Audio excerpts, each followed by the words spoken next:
देख रहे हैं लीड इंडिया टीवी न्यूज। सुबह से अब तक की खास खबरें न्यूज अपडेट में।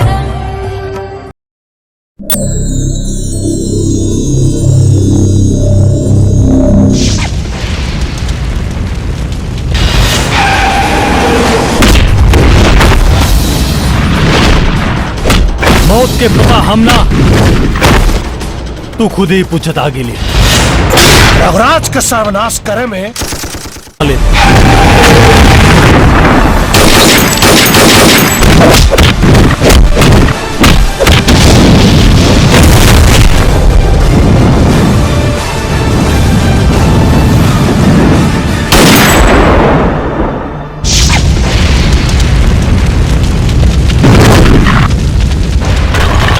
नमस्कार दोस्तों, मैं आपका साहिल श्रीवास्तव। जय हिंद। मैं लीड इंडिया टीवी न्यूज़ से आज आपको सनसनी खबरों के साथ आज एक ऐसे मशहूर बॉलीवुड और भोजपुरी इंडस्ट्री के प्रसिद्ध famous stylish director writer Sachin Yadav ji हमारे स्टूडियो में आए हुए हैं। मैं उनका हार्दिक अभिनंदन और स्वागत करता हूं। दोस्तों, हर निर्देशक अपने आप में वो एक क्षमता रखता है समाज को नई दिशा देने के लिए और सामाजिक मुद्दों को उठाकर फिल्मों में पिरोकर आप तक अपनी बात को कहने की कोशिश करता है। आइए मैं कुछ उनके फिल्मों के नाम गिना देता हूं और फिर आपको बताऊंगा कि उनसे आज हम किन किन विषयों पे चर्चा करेंगे। उनकी फिल्में हैं महाभारत, गार्जियंस, भगवान हाजिर हो, लब ने बनाई जोड़ी, सजना का अंगना, रघुवंश, इश्क नचाए, बीच बाजार और प्रेम परीक्षा और बहुत सी फिल्में हैं। मैं इन सभी फिल्मों के बारे में आपको बताऊंगा और इनसे पूछूंगा कि आखिर इनकी कौन सी फिल्मों में क्या मज़ा आया। इसके साथ ही साथ आज हमारे चैनल पर एक ऐसे शख्स का, एक ऐसे फ्रॉड का खुलासा करने वाले हैं जो पूरी भोजपुरी इंडस्ट्री को लूट के फरार हो चुका है। 150 फिल्मों के राइट्स को लेकर वो कौन से बिल में छुपा है वो किसी को पता नहीं है। बॉलीवुड के 150 प्रोड्यूसर फिल्म एसोसिएशन में जाके मत्था टेकते हैं कि उन्हें इंसाफ मिलेगा, लेकिन इंसाफ तो उन्हें मिलेगा संविधान से। उन्हें भारतीय संविधान के साथ ही कानूनी प्रक्रिया से ही उन्हें न्याय मिलेगा।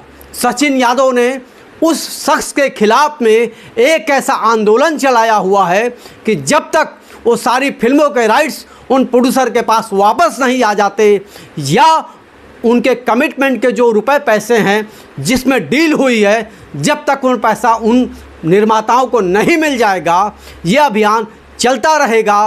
वो जेल के सलाखों के पीछे जाके चाहे कितना भी खुश हो जाए, लेकिन उसकी सारी संपत्ति को इसमें शामिल करके उसकी नीलामी करके प्रोड्यूसर के साथ न्याय दिया जाएगा। तो आइए हम मिलते हैं सचिन यादव से।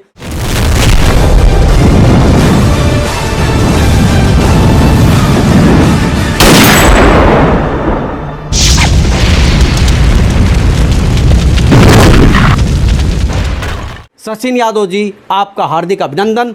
तो सबसे पहले मैं आपसे आपके जीवन के बारे में ये जानना चाहता हूँ कि आपने अपने जीवन की जो ये फिल्मी यात्रा है वो कैसे शुरू हुई, और हाँ, मैं ये भी जानना चाहूँगा आप हिंदुस्तान के कौन से गांव से हैं, कौन से ज़िले के हैं जिसका नाम रोशन करने के लिए आपने इस मुंबई शहर में कदम रखा है।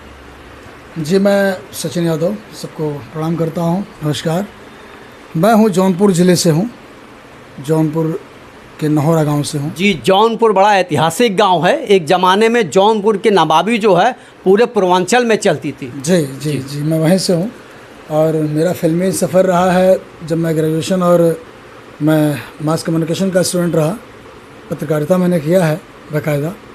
फिर उसके बाद मुंबई आया 2004 में। अच्छा, एक सवाल है, पत्रकारिता आपने किया, जर्नलिज्म का कोर्स किया, तो ये फिल्म का जो ख्वाब है कि सिनेमा इंडस्ट्री में मैं एज ए निर्देशक, एज ए लेखक, एज ए एक्टर किस रूप में आपने कब सपना देखा, और ये सपने को साकार करने के लिए आपने कैसे वो राह पकड़ी, वो कौन सी ट्रेन पकड़ी, क्योंकि यूपी के लोग पहले ट्रेन से ही आते हैं। जी जी जी। एक्चुअली मेरे घर में मैं बहुत ही शिक्षित परिवार से हूँ। मेरे घर में टोटल जो है 13-14 टीचर हैं, 2 प्रिंसिपल हैं इंटर कॉलेज के, गवर्नमेंट शिक्षक परिवार से हैं। शिक्षक, हाँ, सब शिक्षित और शिक्षक परिवार से हूँ मैं। तो बाकी और डॉक्टर्स भी हैं हमारे घर में हैं। अरे बहुत सुंदर। तो वो एडवोकेट है, प्रधान चाचा मेरे प्रधान मतलब हैं। सारे घर में आप के हैं, अब समाज का कल्याण हो जाएगा। हाँ, तो अब उस परिवार से था, तो मेरा एक सपना था कि भाई सब लोग पैसे कमा ही रहे हैं जी लेकिन नाम जो चाहिए एक इंटरनेशनल लेवल पे, जी, ये तो सिनेमा तो से ये सिनेमा से हो सकता है, पत्रकारिता से हो सकता है। तो मेरा जब मैं ग्रेजुएशन कर रहा था तो उस टाइम पे मैंने एक सपना ये देखा कि भाई मैं अगर बनूंगा तो आईएएस बनूंगा या तो बड़ा पत्रकार बनूंगा। अच्छा, दीपक चौरसिया जी मतलब ये पहला था, या तो आईएएस बनेंगे, हाँ, या तो पत्रकार बनेंगे, और आपके आइडियल दीपक चौरसिया जी। दीपक चौरसिया जी को हम देखते थे उस टाइम पे, आज तक तो हाँ, छाए दीपक हुए रहते थे। चौरसिया। तो वो एक होता है ना कि मतलब हम लोग जैसे लीडरशिप करते थे कॉलेज में, तो उस टाइम पे ये होता था कि मतलब तो ये कुछ जौनपुर से अभी आपने ग्रेजुएशन कंप्लीट किया? हाँ। कौन सा कॉलेज था? TD college? राज कॉलेज से था। और मैं भी वही उसी यूनिवर्सिटी का स्टूडेंट हूँ, इसलिए आपको राज याद कॉलेज दिला। से? नहीं, पूर्वांचल में विश्वविद्यालय बना जी, हुआ था। जी, जी, जी। टीडी कॉलेज को पूर्वांचल में तब्दील किया गया हाँ, था। हाँ, हाँ। तो जब सबसे पहले पूर्वांचल विश्वविद्यालय बना, तो उसके जो पहला बैच है उसके हम लोग ग्रेजुएट हैं। बहुत बहुत बढ़िया सर। तो अभी मैं बताऊँ मुद्दे के बाद कि फिर वहाँ से जब जर्नी स्टार्ट होती है तो जैसे एनुअल फंक्शन वगैरह होते तो उसमें हम पार्टिसिपेट करते थे। अच्छा अच्छा। डांस वांस भी बहुत अच्छा करता हूँ मैं। अच्छा, डांस अच्छा करते हैं? हाँ, ये नेचुरली है, गॉड तो गिफ्टेड आपका डांस जो पब्लिक को देखने को मिलेगा? नहीं, मैं गायकी भी बहुत अच्छा कर लेता हूँ। मतलब ये मतलब अंदर से सर्वगुण संपन्न है। ये ईश्वर की कृपा। मतलब मैंने स्टार्टिंग जो चाहोगे वही पाओगे, ये लोग बोलते हैं तो सच्चाई है। तो उस टाइम पे जब मैंने स्टार्ट किया तो लोगों ने वाह वाह वाह वाह करना शुरू किया। हाँ, तारीफ तो होती है। Students, friends, teachers. तो फिर मुझे लगा कि मेरे अंदर कुछ है। फिर जब मैं पत्रकारिता ज्वाइन किया, जब उसमें क्या होता है टेक्निकली बहुत सारी चीज़ें सिखाई जाती हैं, तो वो चीज़ मीडिया हमारे लिए बिल्कुल रिलेटेड है। जर्नलिज्म और सिनेमा का बहुत बड़ा गठजोड़ है। आज तो बहुत लोग बस आते हैं और ज्वाइन करते हैं। नहीं, ऐसा नहीं है। बी.आर. चोपड़ा साहब बहुत बड़े पत्रकार रहे हैं जी। तो ये फिल्म इंडस्ट्री आज से नहीं, बहुत पहले ही पत्रकारों और वकीलों ने ही सिनेमा को एक नया रूप दिया है। जी। तो अब वो चीज़ें मतलब फिर जब मैं इंडस्ट्री के लिए यहाँ पर जब ज्वाइन 400 रुपये लेके घर से भागा था। अच्छा, स्टार्ट मेरी हुई तो उस टाइम पे जब मैं सोचा कि यार कुछ कर सकते, कुछ बड़ा करना है, और बड़ा करने के लिए बाहर निकलना पड़ेगा। अगर हम अपने ज़िले में रह जाते, बीएड करके और टीचर बन जाते, उसका भी मतलब एंट्रेंस एग्ज़ाम दिया था तो निकल गया था मेरा। आज लाखों रुपए खर्च होते हैं बीएड के लिए। तो उस टाइम एंट्रेंस पास करके मैं आया भाग करके, मुझे नहीं टीचर 400 वाली कहानी सुनना। तो 400 रुपये ऐसा हुआ कि जब हम अच्छा, ये भी बताइए 400 माँ की जेब से निकाला था? नहीं, कि बाप के जेब से? दादी जी ने दिया था। दादी जी जो लोखंड की पेटी हुआ करती थी उस जमाने में, उसमें से दिया। और सुबह 4 बजे की बात है, तो महानगरी ट्रेन जो है बनारस से आती थी, तो सुबह निकलना पड़ता था उसके लिए। 10 साढ़े 10 बजे की होती थी, और आज भी चलती है। तो 240 रुपये का टिकट था। फिर चल दिया मुंबई कि अब आया हूँ तो कुछ करूँगा। अच्छा, मुंबई में आपके लोग थे यहाँ पर? हाँ, पापा भी मेरे यहाँ। तो दोस्तों, बॉलीवुड में एक कहानियाँ बहुत से लोगों की सुनी होंगी आपने कि बेटा या बेटी घर से भाग के बॉलीवुड में हीरो बनने आए, हीरोइन बनने आए, निर्देशक बनने आए। और सचिन यादव जी अपने दादी के जेब से, कह सकते हैं जेब तो नहीं कहा जा सकता है, पुराने ज़माने का जो बक्सा होता था उसमें से 400 रुपये निकाला, महानगरी की नोट टिकट खरीदी और मुंबई में आ गए। और मुंबई में इनका कोई नहीं, टिकट नहीं निकाला। मतलब पेटी से पैसे नहीं निकाला, दादी ने मुझे दिया। अच्छा, मतलब ईमानदारी वाला। हाँ, ईमानदारी से लेकर के आशीर्वाद लेकर निकला। तो बहुत लंबी जर्नी है। लेकिन जो मुद्दा आज हमारा है, जिस मुद्दे पे हम लोग बात करने वाले हैं, आएंगे, लेकिन मैं चाहता हूं कि आपकी यात्रा पब्लिक को पता चले, दर्शकों को समझ में आए कि जो सचिन यादव जर्नलिज्म का कोर्स करके एज ए डायरेक्टर वो घर से निकलता है दादी का आशीर्वाद लेके, यहाँ फिल्मों का निर्माण करता है और कैसे न्याय की लड़ाई में जुड़ जाता है।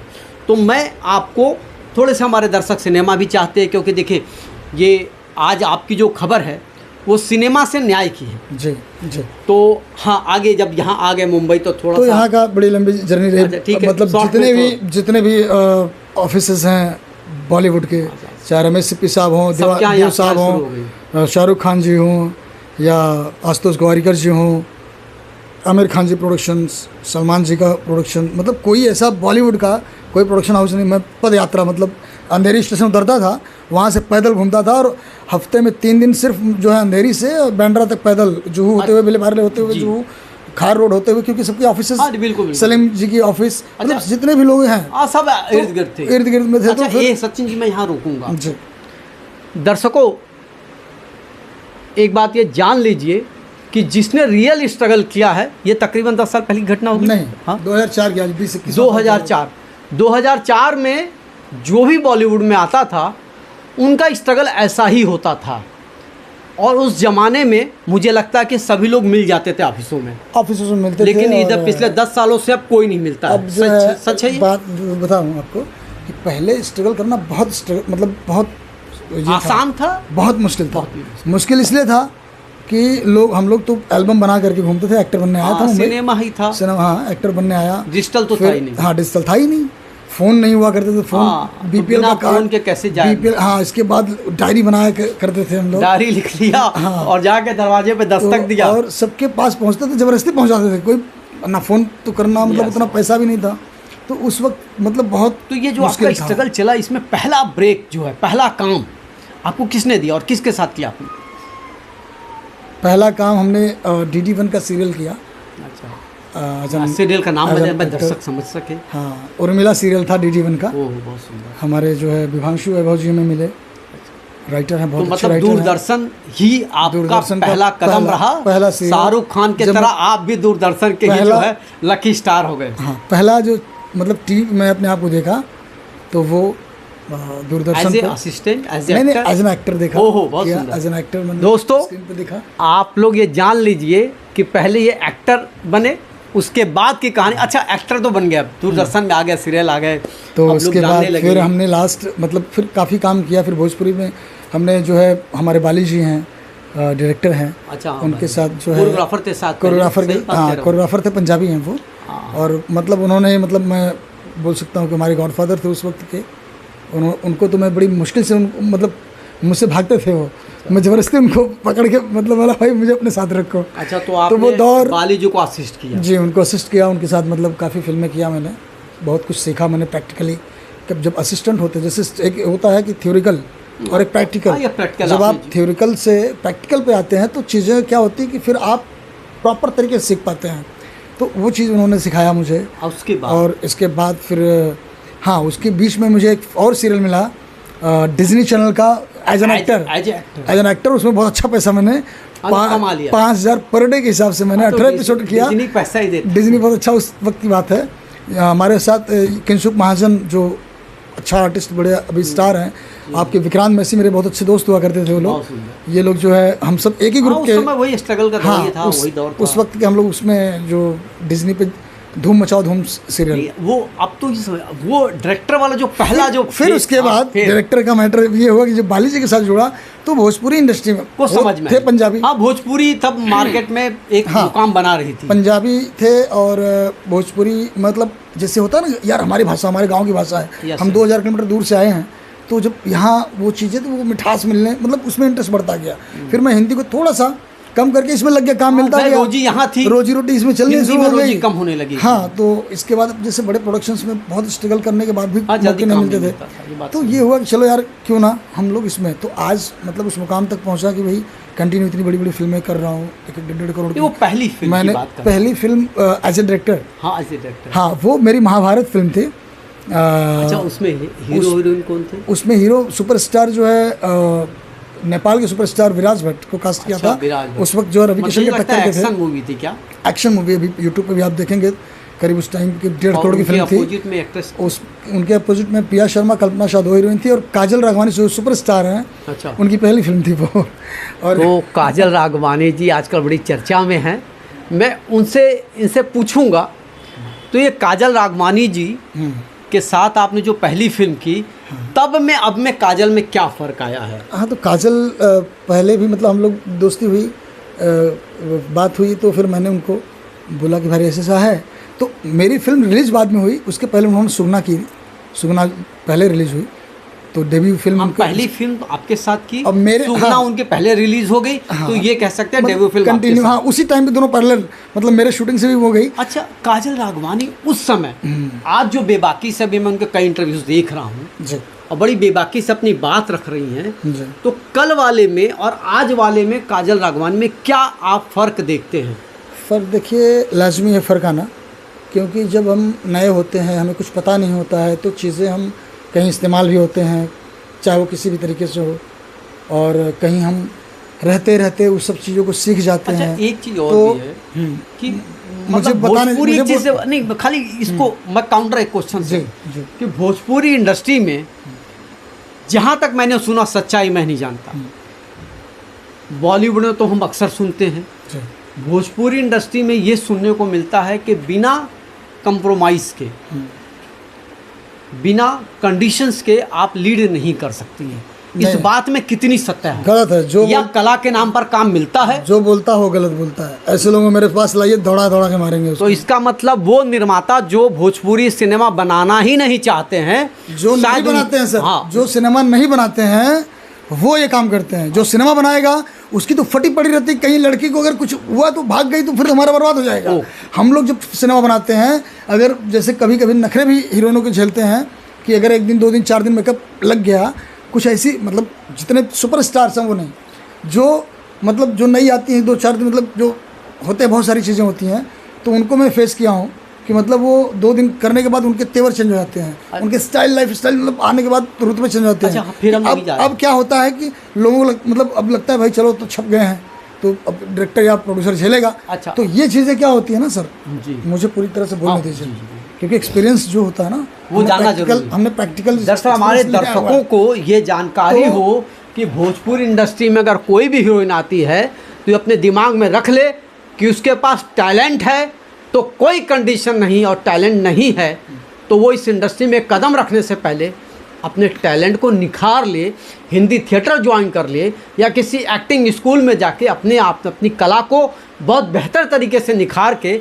इस इंडस्ट्री में कदम रखे। और चीज़ें ये होती हैं सर, मेरा मानना है कि लड़की जब तक नहीं चाहेगी, किसी की औकात नहीं है कि वो कोई अपने बिस्तर तक ला सके, ये बात तो सही है। लड़की के को कोई देख सके, क्योंकि हमारा हिंदुस्तान, देखिए कभी जो रेपिस्ट होते हैं, जो मर्डर कर देते हैं, वो अलग बात है, जी जी। लेकिन जब तक लड़की का इशारा नहीं होगा, लड़के में या आदमी में किसी की औकात नहीं, दम नहीं है कि वो लड़की को कहीं यूं टच कर दे। जो काजल वाली बात जो मैंने आपको काउंटर क्वेश्चन करके थोड़ा सा बदल गए थे, जी। फिर वहां से शुरू करेंगे, हाँ। फिर इसके बाद हम उस मुद्दे पर आएंगे जी। जिसका मैंने जिक्र किया था। जी जी। बताएं। तो जो काजल राघवानी जी हैं, उनका वो बहुत अच्छी लेडी हैं, बहुत अच्छी आर्टिस्ट हैं, बहुत अच्छी, मतलब हमने तो साथ में Actress तो बहुत अच्छी हैं। हमने साथ में काम किया है, तो हमें पता है। और वन टेक आर्टिस्ट स्टार्टिंग से रही, तो मैंने बोला कि अगली सबसे बड़ी सुपरस्टार तुम बनोगी, तो हंसती थी वो, बोलती हाँ बनूंगी। बात तो आपकी सच है। तो अब आज जो उस मुकाम पे है, तुमको सैल्यूट करता हूँ कि मतलब मैं भी शुरुआत, मेरा भी लॉन्चिंग था उस, मैं पहले बिल्कुल। मैं भी डायरेक्टर ये कह पहला सकते था। हैं आप दोनों आदमी की दोनों की पहली लॉन्चिंग, दोनों का डेब्यू था। हाँ, तो वो लेडी बहुत अच्छी हैं। और अगर जो उनका कंट्रोवर्शियल जो भी चीज़ें हो रही हैं, जो भी है, ये नहीं करना चाहिए। काजल को भी बोलता हूँ कि नहीं, या किसी भी लेडी को बोलता हूँ जो हमारे इंडस्ट्री में है सर, कभी कभी क्या होता है कि जैसे हम सिनेमा को हम पब्लिक तक लेके जाते हैं, दर्शाते हैं, हम जो हम स्टाइल देते हैं, लोग हमारी कॉपी करते हैं, ऑडियंस हमारी कॉपी करती है, तो पर्सनल जो चीज़ें होती है ना, वो पर्सनल में समझ के रख लिया जाए तो ज़्यादा बेटर है। तो मतलब आपके हिसाब से काजल राघवानी को मीडिया में आने से पहले कानून की शरण में जाना चाहिए और भारतीय संविधान पर भरोसा करके संविधान के तहत जो है अपनी बात रखनी चाहिए। हाँ बिल्कुल सर, क्योंकि काजल भी मेरी जानने वाली हैं, खेसारी भाई भी हैं, जितने भी इंडस्ट्री के लोग हैं, चाहे पवन जी हों, अक्षरा जी हों, मतलब जितने भी तमाम जितने भी आर्टिस्ट हैं, रानी जी हों, तो जो हम प्रेजेंट करते हैं, जो हम दिखाते हैं पब्लिक को, तो वो कभी भी जब हम सोशल मीडिया पे आकर के अपनी बातें गंदे लफ्ज़ों में बात करते हैं ना, तो वो इफ़ेक्ट ऑडियंस के ऊपर गलत जाता है कि अरे यार, बात तो सही ये तो हमने मतलब हमने इनको इस रूप में देखा है, और आज हम सोशल मीडिया पे या नॉर्मली तरीके से इस रूप में देख रहे हैं, तो उसमें कहीं ना कहीं हमारा समाज गंदा होता है, हमारे लोग गलत वे में लेते हैं। जिस तरीके से आपने क्वेश्चन किया कि भोजपुरी फिल्म इंडस्ट्री में क्या कोई कंप्रोमाइज़ के बिना काम नहीं मिलता लीड में, ऐसा कभी नहीं होगा सर। वो सब जो भी कुछ होता होगा या किसी भी इंडस्ट्री में हो, हर जगह बिना एक दूसरे के सामंजस्य से कुछ भी नहीं होता है। जैसा कि मैं आपको बता चुका कि कोई बिना लड़की के इशारे के बिना ऐसे टच करेगा तो लाफा खींच के मारेगी वो। ये बात हो सकती है। अच्छा सचिन जी, आपकी सबसे बड़ी हिट फिल्म वो मुझे नाम बताइए, और कौन सी फिल्म डायरेक्ट करके आपको ज़्यादा संतुष्टि मिली और आपके प्रोड्यूसर भी बहुत खुश हुए? सिनेमा सर देखिए, हम लोग सपना बेचते हैं, नहीं फिर भी सिनेमा हमारा सपना होता है, और हर फिल्म मुझे अच्छी लगती है। जो भी मैं जिस फिल्म का हिस्सा बनता हूँ, क्योंकि एक डायरेक्टर के ऊपर बहुत बड़ी जिम्मेदारी होती है। एक डायरेक्टर का जो भी प्रोजेक्ट होता है वो उसके लिए बहुत नहीं, कोई एक ऐसी फिल्म तो होगी जिसको कि यार ये कॉन्सेप्ट मुझे लाना था और सही तरीके से। अभी मेरी एक फिल्म आई है, मेरे सजना का अंगना। अच्छा। अंजना जी का लेटेस्ट अभी रिलीज़ भी हुई, हमने थिएटर में रिलीज़ किया। उस फिल्म को बनाने के टाइम पे या लिखने के टाइम पे, मतलब हमारे शशि पांडे जी थे, जब मैं उसमें और भी चीज़ें हमने डाला फिल्म में, तो मैं रोता था। मतलब लिखते वक्त जो है, हाँ, लिखने के टाइम पे मतलब रोंगटे खड़े होते थे और आंसू गिरते थे। फ़ोन पर बात करके बोलता था, पापा ये ऐसा समय बना रहा हूँ या ऐसा। मैं पहली बार पापा से डिस्कस किया था इस सिनेमा का जो है स्टोरी के बारे में, तो बोले नहीं अच्छा है। जैसे जय माँ संतोषी फिल्म एक आई थी, हाँ, जय संतोषी बड़ी। तो निर्देशक की जो कल्पना होती है और जब कहानी के बहुत करीब होता है और उसे लगता है कि इतनी भावनात्मक कहानी को जब सिनेमा के स्क्रीन पर प्रस्तुत करता है, तो लेखक और निर्देशक के आँख से आंसू निकल जाते हैं, इसलिए कि वो शब्दों के भाव में बह जाता है। तो सचिन यादव जी ने भावनाओं के साथ बहने के साथ साथ इनकी ज़िंदगी में सिनेमा के साथ एक ऐसी दुविधा आ गई कि जहां निर्माताओं के हक के लिए इन्होंने एक लड़ाई लड़ी है, और जो शख्स जो भोजपुरी इंडस्ट्री का सबसे बड़ा फ्रॉड, सबसे बड़ा बेईमान, या यह कह लो कि 150 फिल्मों के डकैत का नाम मैं उजागर करूं। मैं चाहता हूं कि सचिन यादव जी उस डकैत का नाम उजागर करें, उस विषय पे हम चर्चा करें और वही बताएंगे कि डकैत कौन है, और फिर हमारे उस डकैत से जुड़े हुए काउंटर सवाल होंगे। बताइए सचिन जी। ये मुद्दा तो पूरे सोशल मीडिया पे हर जगह हमने तो मुहिम छेड़ी हुई है। Arya digital private limited company का ऑनर दुर्गेश सिंह, जो जौनपुर का है, हमारे ज़िले का है, वो बंदा मतलब एक चैनल आर्या के नाम पर चलाते हुए उसके आड़ में कम से कम तकरीबन 100 चैनल उसके हैं, जो एक फिल्म की चोरी करता है। जो हमारी फिल्म, हमारे प्रोड्यूसरों की फिल्म जो लिया है, जो चोरी की मतलब डकैती की है, डकैती किया है वो, उसके मतलब कम से कम 500 हमारे पास वीडियोज़ होंगे उसके ख़िलाफ़ मेरे। आज मैं लीड इंडिया टीवी के माध्यम से फिर से बताना चाहूँगा कि दुर्गेश सिंह जो है आर्या डिजिटल के नाम पर वो प्रोड्यूसरों को लालच देता है, जैसे कि वो फंसाता कैसे है, वो उसका मेन मुद्दा क्या है कि वो फंसता क्यों नहीं। सचिन जी, मैं आपसे पहले, ये दुर्गेश सिंह आपके डिस्ट्रिक्ट जौनपुर का ही है जी, ये एक्चुअल करता क्या था? पहले ये दलाली करता था फिल्मों की। पहले ये ऑटो पार्ट्स और ऑटो चलाता था। कि प्रॉपर्टी का भी, स्टेट एजेंट का भी एजेंट था क्या उधर जौनपुर में? ऐसा सही बात है? नहीं, वहाँ से मैं वहाँ से नहीं जानता। हाँ। मैं तब से जानता हूँ जब वो फिल्मों की दलाली करता था। जो सैटेलाइट उस टाइम पे भोजपुरी के बहुत अच्छे नहीं थे, अच्छा, तो वे यहाँ आकर के दलाली करता था, फिल्मों को ले आकर के लोगों को बेचता था, कंपनियों को, चैनलों को। तब से मैं जानता हूँ, 2000 करीब 8-9 से जानता हूँ इसको। दर्शकों, सचिन जी ने जैसे बताया कि दुर्गेश सिंह जो जौनपुर का रहने वाला था, वो मुंबई में आता है और उसे इस बात का एहसास हो जाता है कि भोजपुरी फिल्मों के सैटेलाइट राइट्स खरीदने वालों की संख्या बहुत कम है। वो इसका फ़ायदा उठाता है और वो खुद इसकी मार्केटिंग में लग जाता है और निर्माताओं से वो एग्रीमेंट बनाता है कि मैं ये पिक्चर सैटेलाइट पर बेच दूंगा। आइए सचिन जी से ये जानेंगे कि वो इसके बीच में कौन से धोखेबाजी करता है और कौन सा उसका प्लान रहता है। वो एक्चुअली करता है कि सर जब पहले करता था तो पहले ये दलाली करता था। पहले अपनी पैठ बनाई इसने हर जगह, हाँ। चैनल में और बाइंग जो से बाइंग कंपनियां थी उनके पास पैठ बनाया कि तीसरे आदमी की फिल्म को ले आकर के मध्य बन करके ये दलाली मतलब बीच वाला आदमी था, हाँ, थर्ड पार्टी बन करके थर्ड माल पार्टी बेचता ले जाकर के माल बेचता था, तो उसकी कमीशन में वो कमाता था। अच्छा कमाता था। तो कमाता था, ठीक है, अच्छी बात है, उसने लाइन सीख लिया, लाइन सीखा तो लाइन से अगर करता तो अच्छी बात है ना। सबको कमाने का हक है, हर आदमी को, सबको भगवान जी ने पेट दिया तो भाई सब कमाए पैसा।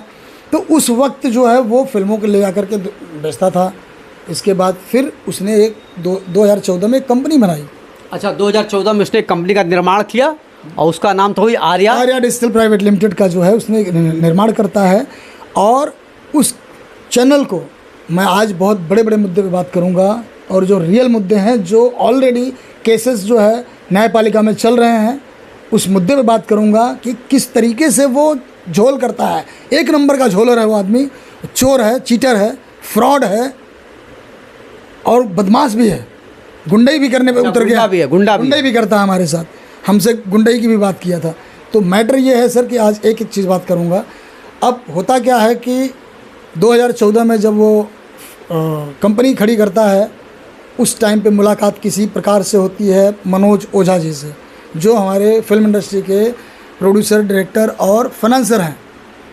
तो उनके पास पहुंच करके उनके ऑफिस में भैया भैया करके जो है हाथ पैर जोड़ करके उनसे बोला कि 20 लाख रुपए आप दे दीजिए, फाइनेंस कर दीजिए मेरे चैनल को, तो मैं 2-2 लाख रुपए दे करके फिल्मों को खरीदूंगा, फिर बेच करके आपको मैं आपका पैसा दूंगा, तो इस तरीके से मेरा चैनल सर खड़ा हो जाएगा। तो उन्होंने वो जुड़ गए, भाई चलो भाई ठीक है, सपोर्टिव नेचर है मनोज जी का, उन्होंने सपोर्ट किया कि भाई चल तेरा कंपनी खड़ी हो जाएगी। तो 20 लाख रुपए का एग्रीमेंट नागेश मिश्रा जी को आप सब जानते हैं, हमारे जो इंडस्ट्री के एडवोकेट हैं, उनके पास से पेपर बनता है और एक हफ्ते में फिर 5 लाख रुपए वो मांगता है। तो इन्होंने RTGS मनोज ओझा जी के अकाउंट से RTGS जाता है 5 लाख रुपए, ऐसे ऐसे करके 15 लाख रुपए दे चुके होते हैं। उसके बाद फिर फिल्म बनती है खेसारी जी की, जो जिसका पहला फिल्म जो खेसारी जी का था, साजन चले ससुराल। साजन चले ससुराल बहुत ब्लॉकबस्टर फिल्म थी। उस फिल्म को मनोज जी ने इसको उसके रिक्वेस्ट पर दे दिया कि भाई चल तेरी कंपनी है, बड़ी फिल्म है, और डेब्यू फिल्म थी खेसारी जी की, तो करोड़ों रुपए की बिजनेस की थी ऑलरेडी थिएटिकल में। तो सोचे भाई चल तेरे कंपनी को दे देता हूँ, खड़ी कर ले तू, तो तेरी कंपनी हेल्प किया उन्होंने। उसके बाद वो एग्रीमेंट भी होता है 9 लाख रुपए में, उस टाइम बिकती भी है फिल्म वो, और 90,000 रुपये इनके अकाउंट में भी डालता है वो, 8,10,000 बैलेंस रहता है। फिर 2-3 महीने भूल जाते, भाई ठीक अपने काम में लगे रहते थे सब। तो बोले भाई पैसा दे दे भाई फिल्म का। तो बोले कि उसके फिल्म के प्रोड्यूसर आलोक जी थे, और आलोक जी नहीं मिलाया था दुर्गेश को जो है मनोज जी से। अब होता क्या है कि बोले कि भाई पैसा दे दे भाई, 8,10,000 रुपये बैलेंस है। तो बोला सर अभी 5 लाख बाकी है, 20 लाख में एग्रीमेंट हुआ था, 5 लाख बाकी है, और 5 लाख पहले दीजिए, उसके बाद मैं आपको ये पैसा दूंगा। बोले अरे भाई मेरा तो, तेरे पास तो ऑलरेडी मतलब 23,10,000 बैलेंस है, 15 लाख वो और 8 लाख ऑलरेडी है। तो इसके बाद वो बोलता कि नहीं मुझे 5 लाख पहले चाहिए, आपने वो पैसा नहीं दिया। उसके बाद इन्होंने बोला अच्छा ठीक है मिल मुझे। उसके पहले, मिलने से पहले उसने क्या किया, कोर्ट से केस करता है कि 5 लाख की वजह से, 5 लाख मुझे टाइम से नहीं मिला, उस वजह से मेरे कंपनी में करोड़ों रुपए का नुकसान हुआ। अच्छा, पैसा भी इनसे लिया, पूरा इनिशियल पैसा लिया, समझ में। 15 लाख रुपए इनके अकाउंट टू अकाउंट RTGS जाता है दुर्गेश के अकाउंट में, और उल्टा केस करता है वो, पैसा भी नहीं दिया, और 5 लाख की वजह से वो करोड़ों रुपए का, करीब तकरीबन 2 करोड़ का बोला कि हमारी कंपनी का नुकसान हो गया, और इनके ऊपर केस कर देता है। अब वो केस चल रहा है, उस केस के जुर्म में जब इन्होंने फिर अब इन्होंने देखा कि भाई अब क्या करूं मैं, फंस गया। अब इनको समझ में आ गया मनोज जी को, भाई फंस गया मैं तो। तब उन्होंने, अच्छी बात थी कि एग्रीमेंट किया था सिर्फ जो है फिल्म का, तो उन्होंने जो वो फिल्म थी अभय जी को बेच दिया, अभय सिन्हा जी को बेच दिया वो फिल्म साजन चले ससुराल। लेकिन वो 8 लाख में ही बेचे, 9 लाख में नहीं बेचे। अगर वो गुनहगार होते कि भाई मुझे 12 लाख मिल गया या 1 रुपये भी मिल गया 9 लाख से ऊपर, तो वो गुनहगार थे कि भाई लालच में बेच दिया। लेकिन उन्होंने नुकसान में जो है बेचा फिल्म। उस वक्त उनकी बेटी की शादी थी, उनको पैसे की बहुत ज़रूरत थी। उस वक्त वो आदमी ने चीटिंग किया उनके साथ। अच्छा, मनोज ओझा जी की बेटी की शादी थी, उसने उसमें पैसे की मदद वो पैसा इसको दे दिए थे Yes, चोर को, और ये उल्टा केस कर देता है जा करके कोर्ट में कि हमें ये 5 लाख ना मिला, इसकी वजह से मेरी कंपनी का आर्या डिजिटल ग्रुप का करोड़ों का नुकसान हो अच्छा, एक मिनट दोस्तों, दुर्गेश सिंह ने मनोज ओझा के साथ एक ऐसा डकैती का प्लान रचा उसने कि खेसारी की पहली फिल्म साजन चले ससुराल का उसको राइट्स खरीदना था, और उसने अपनी कंपनी बनाई थी आर्या डिजिटल प्राइवेट लिमिटेड। उसके पास 0 पैसा था, और वो अपनी कंपनी को इस्टेब्लिश करने के लिए मनोज ओझा से 15 लाख रुपए एज ए एग्रीमेंट के द्वारा लेता है। मनोज ओझा उसको टुकड़ों में पैसा देते हैं, लेकिन उसने 20 लाख का डिमांड किया था, लेकिन मनोज ओझा ने उसे 15 लाख रुपए दिया। लेकिन ये दुर्गेश सिंह ऐसा डकैत आदमी उस फिल्मों से करोड़ों कमा लेता है, और फिर वो एक प्लान रचता है और मनोज ओझा पर एक केस ठोक देता है कि आपने मुझे 20 लाख नहीं दिया, इसलिए आपको इसका हिस्से का 1 पैसा भी नहीं मिलेगा। तो आइए आगे। हाँ, नहीं तो अभी उसमें ये किया कि मनोज जी ने फिल्म का हार्ड ड्राइव नहीं दिया था उसको। अच्छा, हार्ड डिस्क नहीं दिया? हार्ड डिस्क नहीं दिया था, तो सिर्फ एग्रीमेंट हुआ था। उसके बाद जो है उन्होंने जाकर के फिल्म बेच दिया अभय जी को, तो उनके ऊपर भी केस कर देता है। मनोज ओझा ने फिल्म फिर दोबारा बेच दिया? दोबारा फिर बेचा, जब ये पैसा नहीं दिया तो उन्होंने बेच दिया, क्योंकि हार्ड डिस्क का मालिक ये थे। हार्ड डिस्क के मालिक ये थे, तो इन्होंने अभय जी को बेच दिया, वो भी 8 लाख में बेचा, 9 लाख में नहीं बेचा। तो उनका पैसा तो मिलना चाहिए था, हाँ, जो पैसा। इसके बाद अब वो क्या किया कि इधर से उठा करके दुर्गेश मनोज के ऊपर केस किया ही था, उसके बाद अभय जी के ऊपर भी कर दिया। अच्छा, उसके बाद और एक काम और करता है ये। अब जो है क्या करता है वो कि अब जैसे मान लीजिए ये जब ये पैसा नहीं दिया, तो इधर से उठा करके जो है फिल्म हार्ड ड्राइव था, अभय जी को बेच दिया उन्होंने 8 लाख रुपए में। अब मैटर ये होता कि अब जैसे इसको पता चलता है कि अभय जी को बेच दिया, अभय जी को बिक गई, उधर भी केस कर देता है। उसके बाद ये ताक में रहता है, बहुत बड़ा शातिर है दुर्गेश सिंह। ये जैसे चैनल पे स्टार्ट हुआ प्रचार की भाई वर्ल्ड प्रीमियर होता है, प्रोमोटर तुरंत जो है चैनल को भी केस कर देता है कि भाई एग्रीमेंट तो मेरे पास है, तुमने कैसे मेरी फिल्म ले ली। ये चीज़ से सपोर्ट करना शुरू कर दिया। तब उसको आइडिया क्या लगता है कि अब ये भाई इसको तो मैं ऐसे अटका सकता हूँ, तो धीरे धीरे सीखता चला गया। उसके बाद वो back to back same plan सबके साथ करना स्टार्ट किया। आज अभी तो गरम मुद्दा, कितने गरम मुद्दा अभी बता रहा हूँ आपको। गरम मुद्दा जो हुआ है परी सिंघानिया जी के साथ में, जो है माटी रंगाई खून से फिल्म का नाम है, प्रमोद प्रेमी स्टारर फिल्म है, अच्छी फिल्म बनाई थी, 40 लाख रुपए की फिल्म थी, और उन्होंने बना करके इस बंदे को जो है 28 लाख में डील होता है। 28 लाख में डील करने के बाद सिस्टर बोलता है परी सिंघानिया को, और मतलब 100 रुपये में एग्रीमेंट किया है। 28 लाख रुपए में डील करने के बाद एग्रीमेंट होता है, और भला फुसला करके बहन बना करके लूटा है वो आदमी। एक्चुअली में एक लेडी को बहन बना करके लूटा, पूरी ड्राइव ले लिया, पूरा सब कुछ ले लिया, trailer, promo, film, all is everything hand over करवा लिया। और क्या पैसे उसके बाद 1 रुपये नहीं दिया, 5 महीने तक हाथ जोड़ के मांगती रही, भैया दे दीजिए पैसा, भैया दे दीजिए, भैया दे दीजिए। मेरे ऊपर फाइनेंसर का प्रेशर आ रहा, 30 लाख रुपए फाइनेंसर से फिल्म लेकर बनाई थी जी। और मैं इसमें इन्वॉल्व था। अच्छा, आप भी इन्वॉल्व थे इसमें? जैसे डील हुआ, डील पहली बात तो मैंने मना किया था, डील मत कर, करना मत, चोर है वो। लेकिन जैसे ही डील हो गया, जब फंस गया मामला, तो दुर्गेश भी मुझसे बात करता था।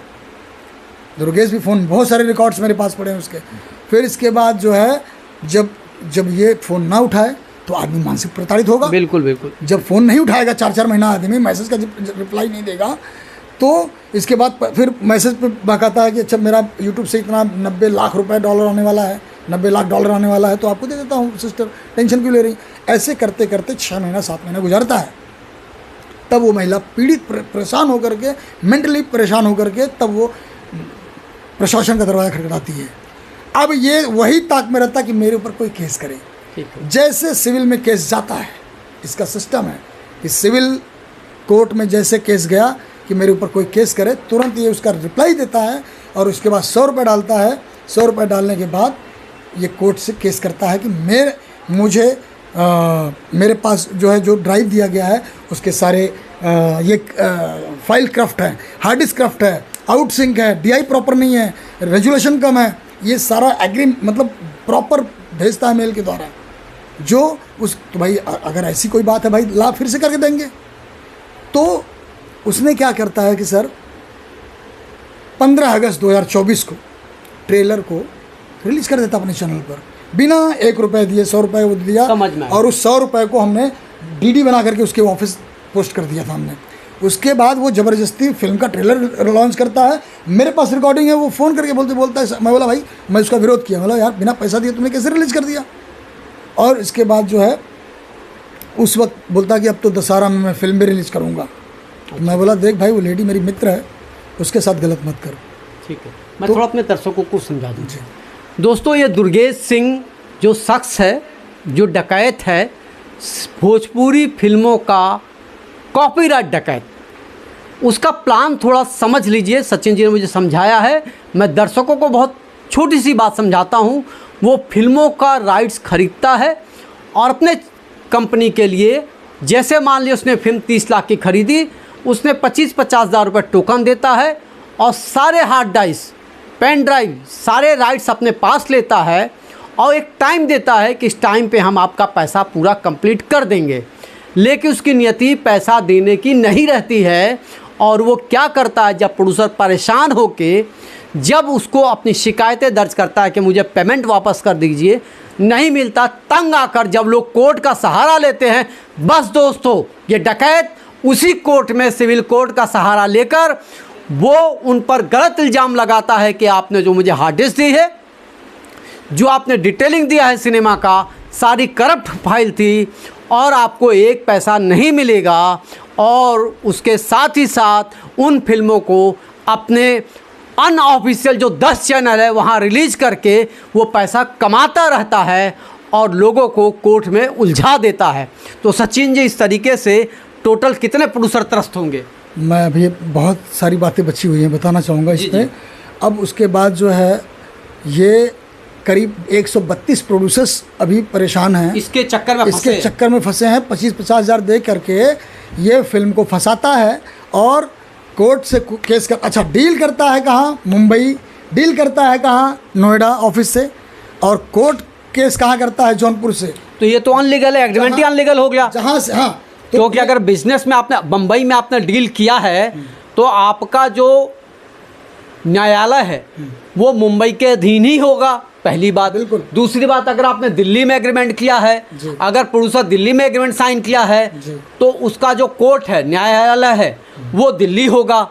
ऐसा कोई नहीं है कि आप एग्रीमेंट करें मुंबई में और कोर्ट केस करने के लिए जौनपुर में। मुझे लगता है इसके पीछे जौनपुर में गुंडों की फौज है जो चाहता है कि एग्रीमेंट बने और कोर्ट जौनपुर में हो, जिससे डरा धमका के उनको कोर्ट में आने ही ना दे। मैं पुलिस प्रशासन से और न्यायपालिका से मैं आग्रह करता हूं कि ये जो फ्रॉडगिरी कर रहा है, ये वारदात करता है मुंबई में, वारदात करता है दिल्ली में, लेकिन भाग करके जाता है केस करने जौनपुर कोर्ट। तो मैं प्रशासन, तो क्या जौनपुर में इसके पास गुंडे हैं? प्रशासन और कोर्ट से मैं आग्रह करता हूं कि जौनपुर कोर्ट में उसका कोई भी जो है केस ना दर्ज किया जाए। वो सिर्फ केस करता है सर, मेरे ऊपर 5 केस किया हुआ है। क्यों? क्योंकि मैं उसको चोर बोल रहा हूँ। क्या चोर को चोर बोलना गलत है? नहीं, बिल्कुल सही बात है। वो चोरी कर रहा है, मैं मीडिया में बोल रहा हूँ, चिल्ला के बोल रहा हूँ, पब्लिक बोल रहा हूँ कि गलत आदमी है। इसके साथ आज औरतें, आत्महत्या करने वाली औरत थी, वो लाइव आकर के रो रही थी। कौन? परी सिंघानिया। देखिए, परी सिंघानिया आत्महत्या करने की कोशिश करती है, लेकिन ये डकैत जो है उसके निर्देशक को, उसके दोस्त को, जिसने उन दोनों के बीच में एक माध्यम का कार्य किया है, उस पर लीगल कानूनी केस ठोक देता है। क्योंकि वो जानता है कि जो भी उसके खिलाफ में खड़ा होता है वो उसे कोर्ट के माध्यम से घसीटने की कोशिश करता है। मुझे ऐसा लगता है कि जौनपुर पुलिस चौकी को भी वो हफ्ता देता है। क्या पुलिस चौकी उससे मिली हुई है? वो पुलिस के ऊपर भी केस करता है सर। पुलिस को हफ्ता देता हो न देता हो तो नहीं मालूम, क्योंकि मैं उसके पुलिस चौकी भी गया।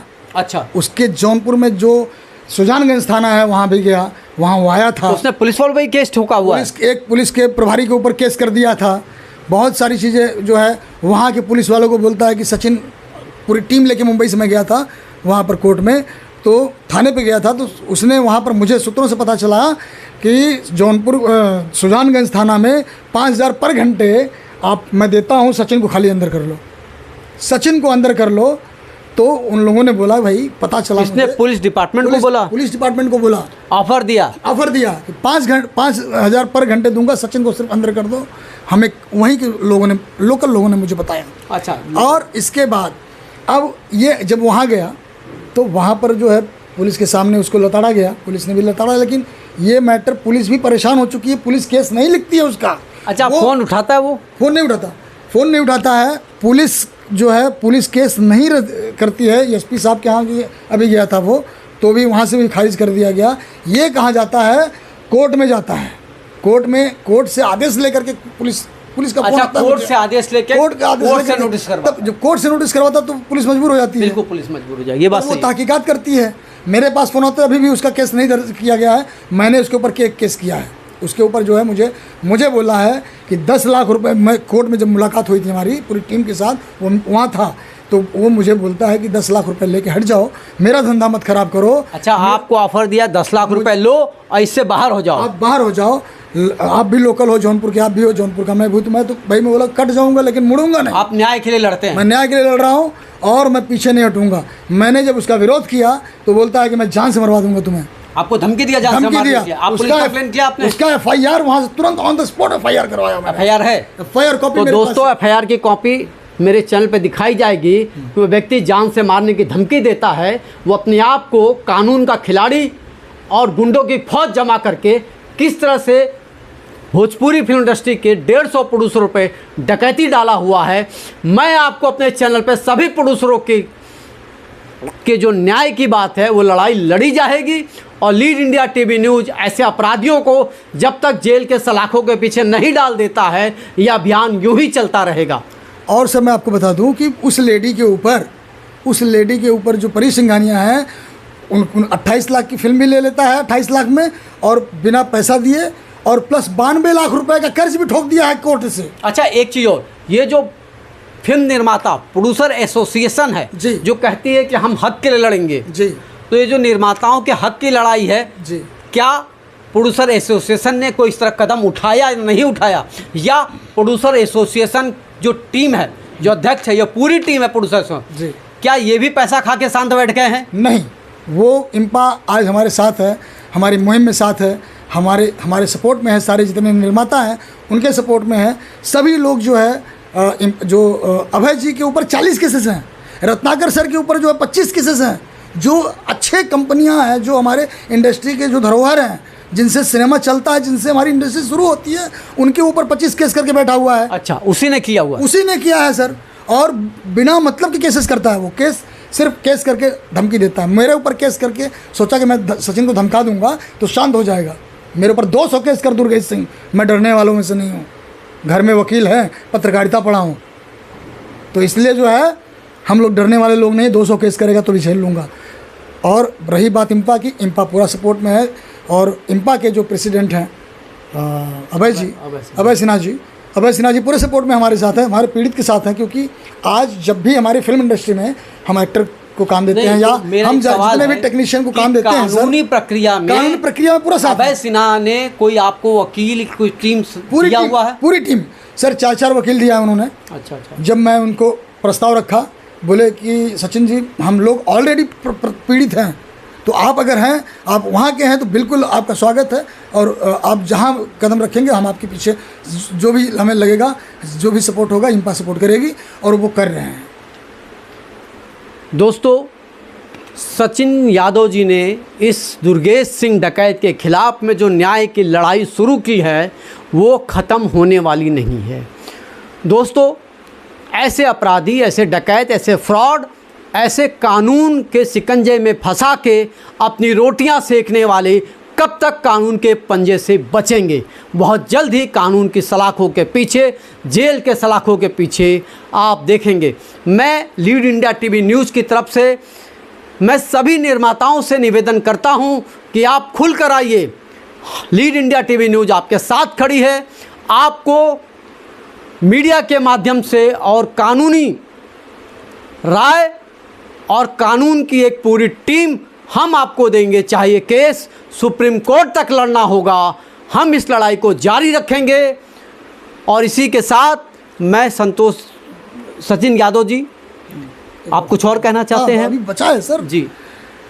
तो ये फिर से आपने ये जो लास्ट वाला है फिर से बोल लीजिएगा, एडिट कर लीजिएगा।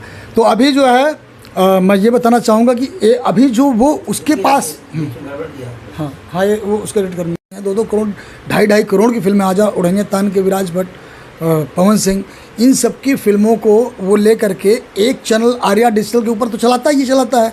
उस आर्या चैनल की आड़ में 100 चैनल के आसपास है, 14 चैनल के मेरे पास लिंक हैं कि एक ही फिल्म को मालिक एक ही है, कॉपीराइट जाता नहीं है, सही बात। स्ट्राइक मारेगा नहीं कोई।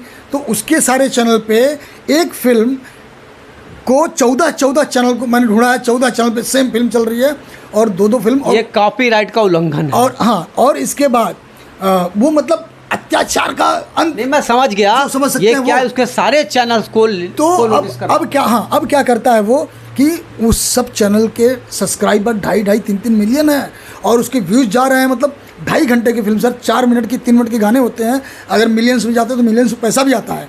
यहाँ 2.5 घंटे के मतलब कितने करोड़ रुपए वो कमा चुका है 2 फिल्मों से। और कितना दिया प्रोड्यूसर को? 11,000 और 21,000। 10 साल से फिल्म चला रहा है पवन सिंह की फिल्म, जो आज 2.5 करोड़ की फिल्में, 2-2 करोड़ की फिल्में सेटेलाइट बिकती है।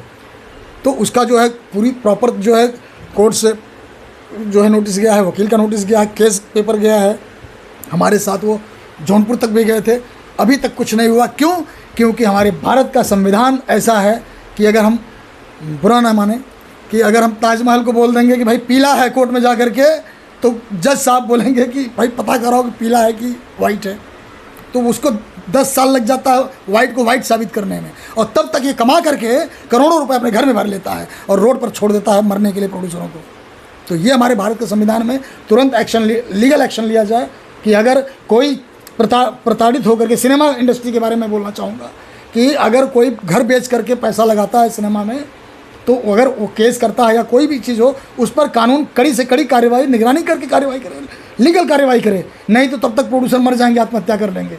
और ये करोड़ों रुपए का धंधा कर रहा है 10 साल से और 14 चैनल पे चला रहा है, जो अभी हमने निकाला है। मैं पूरी लिस्ट जारी करूँगा, पूरी फिल्मों की लिस्ट जारी करूँगा।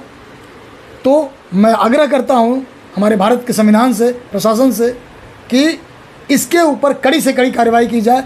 इसके पहले ये 2018 में इसी पुलिस चौकी, ओशीवारा पुलिस चौकी में जो है मुंबई के, यहाँ पर वो ये था, अरेस्ट हुआ था नोएडा से, इसी मनोज जी वाले केसेस में, जो 15 लाख रुपए वाले केस में, वो उसको फिर छोड़ा गया, यहाँ पर आया। तो इसके बाद इसको सज़ा हो गई, आर्थर रोड जेल में बंद था 40 दिन। उसके बाद जब ये बेल पे छूटा तो कानून ने बोला कि बॉम्बे छोड़ करके नहीं जाएगा ये, और जब से वो जेल से छूटा है तब से इसकी वारदात बढ़ती जा रही है, अपराध पे अपराध करता चला जा रहा है। ये बिंदास हो चुका है, ये लीगल जो है, जो कोर्ट से खेलना शुरू किया, जो कोर्ट के आंख में धूल झोंकने का काम कर रहा है, ये बिल्कुल जो है संविधान को, कानून को, इसको जो है इसके ऊपर निगरानी रखे। इसकी पूरी तरह से मैं सीएम साहब, योगी साहब से मैं आग्रह करता हूँ, निवेदन करता हूँ कि इसके ऊपर जो है इसकी कड़ी से कड़ी जांच हो और इसको सज़ा मिले। दोस्तों, सचिन यादव जी ने इस न्याय की लड़ाई में बड़ी बेबाकी से अपनी बात रखी है। मैं महाराष्ट्र के मुख्यमंत्री एकनाथ शिंदे जी से और उप मुख्यमंत्री देवेंद्र फडणवीस साहब से और उत्तर प्रदेश के मुख्यमंत्री योगी आदित्यनाथ जी से मैं निवेदन करता हूं कि ये शख्स जो दुर्गेश सिंह नाम का जो डकैत है, ये भोजपुरी संस्कृति को, इंडस्ट्री को बर्बाद करने का बीड़ा उठा रखा है। ऐसे व्यक्ति को तुरंत इस पर कानूनी कार्रवाई हो, अन्यथा ये जो 150-200 प्रोड्यूसर हैं, कहीं इन लोगों ने आत्महत्या कर लिया तो इसके दोषी दुर्गेश सिंह नहीं, इस देश का प्रशासन भी होगा। जो इन लोगों का भारतीय संविधान से विश्वास उठ रहा है, उस संविधान की रक्षा करने के लिए, उस पर कायम रहने के लिए मैं सरकार से चाहता हूं कि इस पर तत्कालिक कार्रवाई हो। और इसके साथ ही साथ मैं लीड इंडिया टीवी से साहिल श्रीवास्तव, मैं सभी निर्माताओं से कहूँगा कि अगर आपकी कानूनी लड़ाई में आपको लगता है कि देश का संविधान कमज़ोर है, तो ऐसा नहीं है। भारतीय संविधान में इतनी ताकत है कि विदेश से बैठे हुए व्यक्ति को भी हिंदुस्तान में लाकर उसे जेल की सलाखों के पीछे सड़ाया जा सके। तो लीड इंडिया टीवी आपको हर तरीके की लड़ाई में, इस लड़ाई में कानूनी हक दिलाने के लिए आपके साथ खड़ा है। जय हिंद। आप हमारे इस चैनल को सब्सक्राइब कीजिए, लाइक कीजिए और ज़्यादा से ज़्यादा शेयर कीजिए, जिससे कि आपकी बात पूरे समाज में जा न्यूज सके। अपडेट की खास खबरें लगातार बने रहिए हमारे साथ। अब हमें दीजिए इजाजत, कल फिर मिलेंगे न्यूज अपडेट की खबरों के साथ। देखते रहिए लीड इंडिया टीवी न्यूज। जय Hind. Subscribe now and press the bell icon. Never miss an update.